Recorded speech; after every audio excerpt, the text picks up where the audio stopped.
I'm Denise, mother, wife, and serial entrepreneur with my hands in a bunch of different pots. If it's one thing I learned about business, it's that you don't win without war. There's always going to be struggle, and only the innovative survive.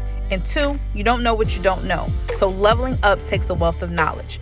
I'm going to show you how to manifest your dreams in multiple areas of your life by speaking to those who already have the blueprint and they're willing to drop those jewels. So join me as we go on this journey to manifesting our highest self and living the life we want. All right, so now today, guys, we have a really dope business to look into. It is a food truck. He is out and about all over these streets, these New Jersey streets, and he has some really good food. It's Afro Taco. The owner of the business, his name is Cliff, and he is on the truck now preparing some stuff. My God, do you smell that? Oh. Wait a minute. Oh, do you smell that? Come on, let's go. We gotta go. We gotta see what is going on. Hello. Hello. Hi. All right. How are you? Good, great. Good to see you. Welcome to Afro Taco. Thank you for having me. This is amazing. Thank you. What do you have going on here? What you making? Well, I'm preparing our famous trifecta bowl. Okay. Our trifecta consists of 3 seafood meats. We have salmon, crab cakes, and grilled shrimp. Okay. And our famous jollof rice. Okay. That's the signature dish? That's our signature West African dish. Okay, that sounds amazing. So we're going to get to taste that today, right? Definitely. Awesome, because I brought my stomach. I'm ready. We're going to do it. So tell me about Afro Taco. How did it even come about? I've been catering for the last almost 15, 17 years. Okay. Basically we're just cooking a lot of different food. And my background is actually working with troubled kids. I've been working with troubled kids almost 20 years now. I was a director, a supervisor there for that length of time. And about 4 or 5 years ago, I decided to step down for other reasons. And in doing that, I realized I got to find something that's going to create, some kind of generational wealth for my kids and my family, and also help the community also. Yep. So that's why I created Afro Taco. And in the process, we're looking at growing, franchising, and creating opportunity for, people in our community. That's what's up. So it's African dishes? It's African-Mexican fusion. Wow. It's an African-Mexican fusion. And it happened organically. We had an event one day. We did a lot of different events with a lot of different people in the community. And one day I brought a bunch of different things home. And my wife, she's like, she's greedy. So she was like me. She said, she put everything in a burrito. And she's like, Cliff, you got to taste this. And then I tasted it. It was amazing. And then from there, the concept grew from tacos to quesadillas to bowls. And basically, we have Afro Taco from there. Right. Once we have a location, we'll be able to expedite the process of having multiple food trucks. Right. So now when you say location, you can't just get a food truck and put it anywhere you want. Absolutely not. Okay. So and I had to learn that. I had to learn that the hard way. One thing about getting a food truck, and it was great to go through the process. People don't know. Right. When I stepped down from my job, I took a chef position, and it paid me significantly less than what I was making. But I had to learn the process of working in the kitchen and creating big orders and being able to execute. Yep. So I did that. I had a great mentor by the name of Lionel, and he really helped me understand how to work the kitchen. So from that, we're able to bring that onto the food truck. Right. So within the city of every county is different. So when you're in Newark, they assign you a place. You can say, I want to park on Elizabeth and Meeker. That's your designated spot. You have to go there every single day. You have to go there. You can't just say, today I'm going to go on Chancellor Avenue and park there. You have to go to your designated area. Otherwise, they'll find you and ticket you. Okay. Like downtown is a no parking zone for trucks. Why is that? Because it's so congested? It's so congested, it's hard to get parking. Yeah. And there's a lot of different things that go into that. Yeah. So unless you're doing special events and you have a special event permit, you can't just go downtown and just park. Okay. It's interesting because I took a food truck course. I did a lot of research, and so we're actually creating a food truck course for people who are trying to get into into the food truck business. Yeah. Because there's a lot of things that people just don't know, don't Yeah. understand about the food truck business. It's not an easy business. It looks fun. Yeah. It looks easy, but there's a lot of work that goes into it. I can imagine, because you're in a tighter space than like a restaurant. And you have to have all your ingredients, you gotta have everything kind of prepped before you get on the truck so that your day can go smoothly, right? Yes. What's going on, fitness fam? It's 2021, and this is the year that you bring back your sexy. If you need to lose some unwanted weight, if you want to get in shape, build muscle, I'm the man for you, Sean Beta Trainer. Go to SeanBetaTrainer.com and hit me up. 973-851-2513 is the number. Don't delay. Go to the website, go to Instagram or Facebook at SeanBetaTrainer.com. You'll get some of that apparel. We have power greens for you for your wellness, as well as nutritional coaching and everything that you need. It's 2021. Let's make this year a great one. Sean Beta Trainer.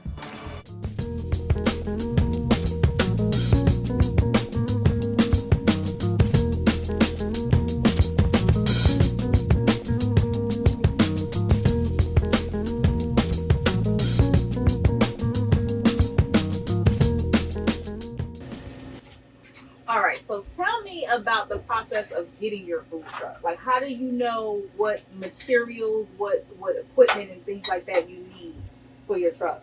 Well, I knew I wanted to do high volume, so I knew that I had to have some heavy duty items. So, I knew I wanted most of my stuff to be grilled. Okay. Because I was conscious of what we give our people too. Yeah. A lot of times we do a lot of fried stuff and things like that. If you notice, most of our stuff are grilled. We only use mostly olive oil to grill because we're conscious. We want to make sure people are healthy. Yeah. And we use the best products, period. And that's why our prices are a little bit higher, because we just want to have quality ingredients. So in getting the equipment, I knew, you needed the biggest flat grill possible. I needed a fryer, a stove. I have a fridge right there. A refrigerator. And that, that's on the bottom. And this is like a cold for your condiments, right? That's for the top is for the condiments. Okay. You'll see it right here. Okay. And in the bottom is also for refrigeration storage, and that's a huge refrigerator right behind you too. Oh wow! Because you have to be able to store a lot of stuff, and it's got a freezer, right? And that's also a freezer. Okay, wow. So you got a lot of stuff on the truck. You was able to fit a lot of things on here. So that's got to be real intricate too, like just space savers, utilizing every inch of the actual truck. You don't have a lot of space. Exactly. Yeah. Every inch you got to be able to, maneuver. It's a great experience because it taught me a lot to work in a tight space. So when I worked in a huge commercial kitchen, and it was easy because everything was right there for you. But once you come in here, it's like you have a couple people in here. It's really tight. Yeah. So you got to have a system, and we pretty much work really well as a team. Okay. Do you foresee a restaurant in your future? Definitely. I'm actually currently looking. I'm working with a lot of different people to find a spot. For me, I made a lot of mistakes. I'm at the point now where I'm not going to keep making the same mistakes. So I'm very patient until I find the exact place that I need that's going to fit us. Yeah, I don't need anything big. I don't need anything huge. We're looking at providing good quality food and being able to get it out to the people as quickly as possible. So that's the goal. Why did you choose to do a food truck over a restaurant? The restaurant concept is great, but I knew, for Afro Taco to succeed, people had to be able to taste it from multiple different places. Yes. So when we first started, we were able to move around to, UMD. We went to, South Jersey. We went to Central Jersey. We went to, a lot of different places and a lot of different. You have permits for those things? Like yes. You have to get a permit for each spot? I actually got a lot of calls to come do a lot of those events because we're so unique. People are. When people are looking at food trucks, they want something different. Right. They're tired of the same stuff. So we were able to go a lot of different places. And so because of that, we've grown as far as popularity. People know who we are. And that's been a benefit to us as far as the food truck. So now we're able to park in one spot and people will come to us. That's amazing. So when you got the truck, was it like a brand new truck or was it refurbished or used? And do you recommend one versus the other? It's a lot of different ways you can get a truck. Like you can get a newly built one that can cost you anywhere from $60,000 to $120,000. Oh my gosh! Yes. Well, you might as well just get a restaurant. Yeah. But I got this truck. It was used, and I got everything put in here. I got everything fixed in here. So one thing about a food truck and things like this is unpredictable. Sometimes I get all the stuff come in here, get ready to go, truck won't start. Like a regular car. One time I was on my way to East Orange. They were doing a huge festival here. Truck completely breaks down the parkway. Loaded with food, but that's a part of the process. Right. It teaches you, you learn from it, and hopefully you won't make the same mistake twice. But it's been great. Yeah. Everything that's been, now I wouldn't say bad. It's a learning experience, and it taught me how to be better prepared for the next thing. Because then what happens if you go to like an event, you anticipate maybe selling 100 plates or platters or whatever, and you only sell like 50. Then you have to like throw the food away or that's when you got to get creative. You got to open up the next day, have a sale. You know what I mean? So the thing about the thing about a food truck too is you're required to have a commissary, which means that you have to have a place where you cook your food, you store your food, because people are trusting that they're going to come in, the food is going to be safe. So if you have food on a food truck and it's the dead of summer, things aren't going to stay fresh. You know what I mean? So the city, the state requires that you have a commissary, which means that you have a place where you store all your food. Yeah. You prep your food there, and then you bring it onto the truck. And I have that. That's what that's a part of the process that will be a part of our training too. Yeah. So every single day you got to bring your food on the truck. You can't just leave it overnight, even though you have refrigerators and stuff. Every single day, unless you're cooking, and you can store some things in the fridge, like lettuce and cheese and things like that, get stored in the truck. Those get picked up daily too, because we run through them so fast. Okay. So what's your day start like? What time do you usually get up to start prepping all of your stuff? Well, what I do is I usually take one day before I come on the truck to come and prep everything. Right. That way, when I come in the next morning, it's not crazy. I used to just come in the morning and prep everything and get ready, and that was absolutely bananas. But what I've gotten, you learn as you go. So I come the day before, prep everything what I can cook the day before. I'll cook, especially like things like chicken, because our chicken it marinates. Right. So I can cook it, put it in the fridge, and put it back on here, and it's just going to slowly marinate. Right. Other than that, salmon, shrimp, everything is cooked to order. So those things are just like that. That's cool. Okay. So you prep the day before, get your stuff ready, and then you come on the truck, and a smooth day is the truck starts, everything works, you go make your money, you come back, it's been an awesome day, right? Yes. You have to have running water on the truck at all times. You got to have soap so you can wash your hands, sanitize. That's a big part of the truck. You don't want to get anybody sick. You want to make sure that you're producing good food and not hurting, getting people sick. Right. Because you got to have permits, licenses, and all that other stuff. But you got to have ServSafe.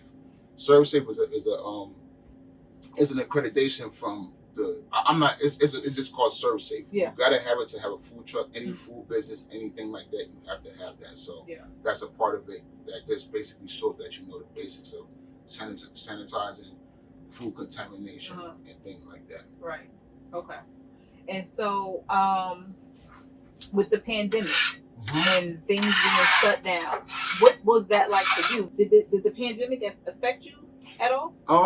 It actually affected us in a good way because where most restaurants had to shut down, food trucks were allowed to stay open because people are not coming inside. Yes. So we were actually open throughout the whole pandemic. Cool. We were able to help a lot of people. And a part of the community service that we do, we've been feeding, people from the YMCA. That's our I don't want to say charity, but our organization that we work with. Where you get back. Right. Yeah. So for about 2 years, we were doing every month, we would feed 300 people. And that's just basically just out of our pocket and donations. We have a lot of great people that, support us. A lot of, just amazing people that we don't even know them. Just through Afro Taco and come in contact with them. they support us. They give us donations, and 100% of that money goes into feeding those people because it's just important. Yeah, that's great. That's amazing. So another thing that I'm wondering is that how do you market your business the best way? I know you got to be in the same location so people know you're always going to be there, right? Right. Yeah. But how do you market? Well, when I first started, I was marketing through Facebook. Through Facebook, Instagram, things like that. And then a lot of it is through word of mouth too. Yeah. When you have a good product and you have something that people want, that's gonna really help your marketing. So initially it was a lot of just word of mouth through Instagram, Facebook, and things like that. So that's your finished product. Woo-hoo, let me try it, please. Hey, grab one, thank you. You make me want to sing, I'm telling you. Yeah, so that's basically what it is as far as marketing. But marketing is a tricky thing because if you don't have that, I'm sorry, I don't mean to cut you off. Thank you so much. Good. Well, go ahead. So with the marketing, one of the things that was important is that we just wanted to touch the people and we wanted to provide good quality product. And I knew if we did that, it was going to just take us to a whole nother level. And that's basically what happened. So you mainly market on Facebook and like social media. Oh, Instagram. Instagram was the biggest one because it has this tab where you can promote. Yeah. And you pay for it. So for a while, we were stuck at a certain range of followers, and I was like, yo, you know what? Let me try this, and I started paying for it. And then in about maybe like 6 months, we grew to a crazy number where I don't have to promote anymore. Right. So I invested in that, and that was able to really pick us up. Where we had people coming from New York, from Delaware, from Philly, we even had people coming from Baltimore because of the pandemic. Yeah. People didn't have nothing to do. Yeah. So they're like, we just going to drive and come and get some food, and they'll sit in the park. Yeah. It just provided a great atmosphere, a great environment for people to just come and just have that moment of freedom a little bit from having to be in the house all day. That's great. So now, where do you get your ingredients? I mean, like your recipes and stuff from? Somebody in your family used to cook in? Is it handed down, passed down, or what? When I came up with this idea, I came to my mother. She the jollof rice. Everybody makes jollof rice different. If you're from Ghana, they make it different. From Nigeria, they make it different. From Senegal, they make it different. From Togo, this is all West African countries. So what I did was I asked my mom. I said, "Mom, you gotta show me how to make it exactly how you make it." Yeah. And she walked me through it. Yeah. And boom, I got it. And then from there, I knew it would be perfect with the salmon, shrimps. I knew it would be perfect with everything that we served. Yeah. So it just worked out perfectly. And people they love it. Yeah. Now that sauce, those sauces, because it's like 3? Yes. 3 or 4? Those are signature sauces? These are signature. This is the sweet onion sauce. This is the jerk barbecue sauce, and this is I call it the bang sauce. It's like a spice. It's spicy. It's sweet. It's savory. A little bit of all of that. So it just it's a perfect combination of flavors for your taste buds. Got it. And it is so delicious on my food. Thank you so much. No problem. So now another question I have for you is your parking. Like when you're not open for business. How did you figure out where you would park at? That was something I just sometimes you gotta fly, you gotta figure it out on the go, and that's what happened. Once I bought the truck, once I bought this truck, it was like, where am I gonna park this thing? It's a huge truck.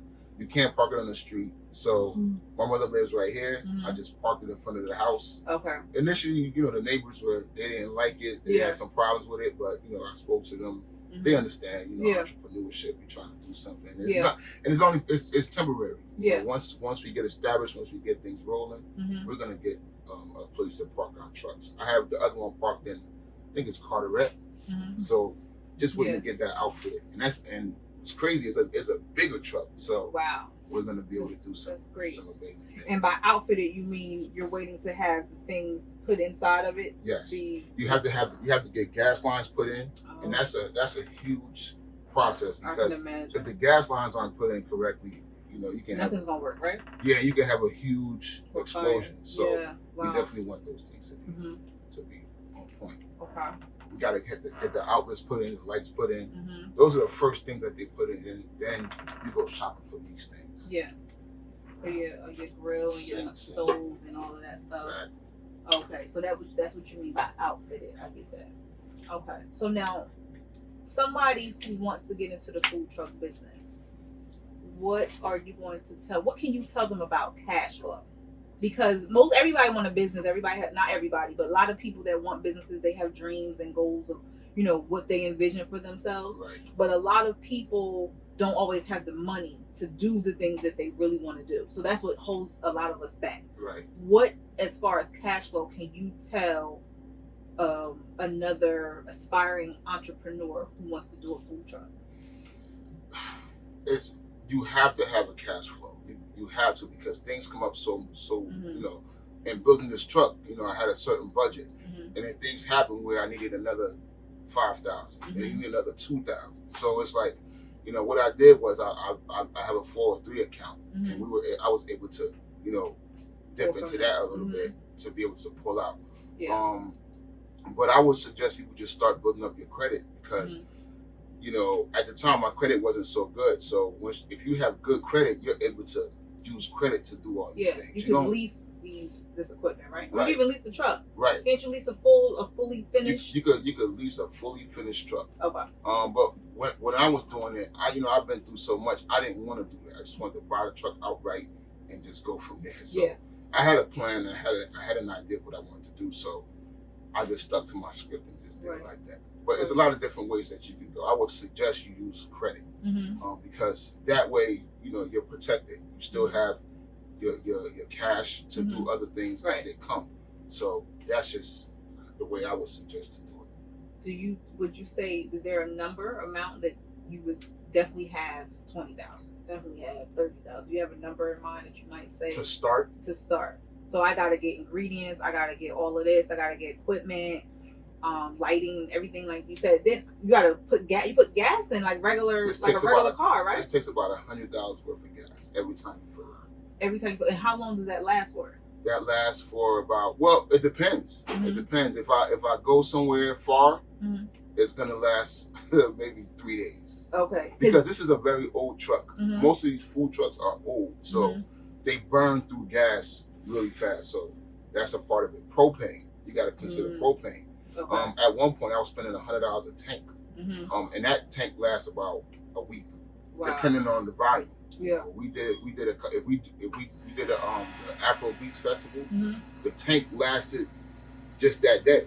Oh man! Because there was so many people. Does the tank keeps the truck running, or what keep you, or just turning the car on? You have to keep it running for this stuff to run? No. Okay. This runs on propane. Gotcha. So I have 2 propane tanks outside. On this side and this side is 100-pound tanks. That's what's connected to this right here. Okay. So a tank could last you a week, 2 weeks, depending on how busy you are. So you got your gas to drive you where you need to go. Yep. The propane tanks is to have everything in here function. Everything in here function. Okay. And then you gotta get a generator. Generators are expensive too. You gotta get a generator too? You gotta get a generator too. Oh my gosh. So generator, you gotta lights on. You gotta keep the lights on. So you gotta have gas in that too. To keep that running. So sometimes you gotta long days you gotta refill it back up with gas again. So it can really add up. So people think that a food truck the overhead is not really that high. It's not as high as a restaurant, but you do have overhead that you don't really consider that, and it's really some overhead. Right. So I want to start a food truck. How much money I need? Would you say bottom line, my minimum, at least? At least I would say about 35,000. Okay. About 35,000. If you want to start with a modest truck, not a brand new truck.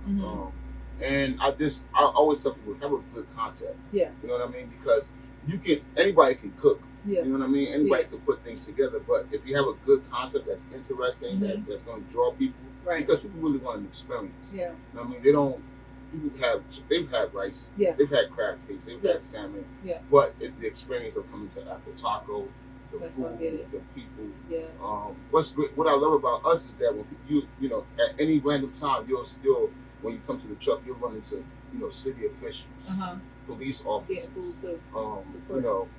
gang members.